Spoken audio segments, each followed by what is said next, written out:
Chief, as we committed, I'm here with our chair for APRO and our APRO bicameral members. Hi, Chief Romy.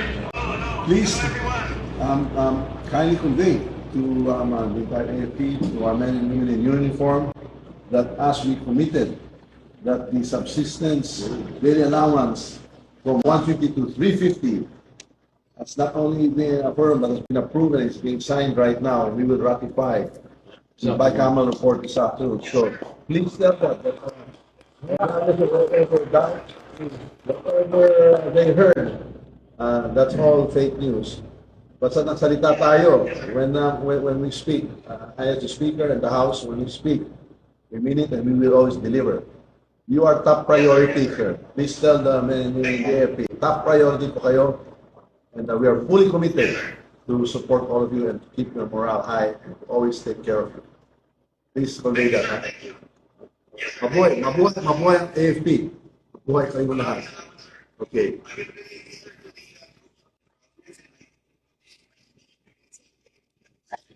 So the decide here in the BICAM, it will be ratified tonight in the plenary.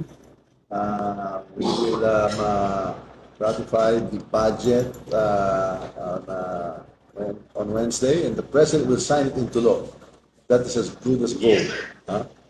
So I just wanted to allay any fears that there was anything other than what we had committed in some balance to you and to the troops.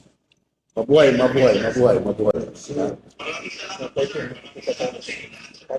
We look forward to our fellowship on the 13th. Aguinaldo. Okay. Mabuhay. Merry Christmas to all. Thank you. Thank you. Yes. More will be coming. We'll be looking for more ways to support the troops. Assure them. We assure them more for next year as well. Thank you. Thank you.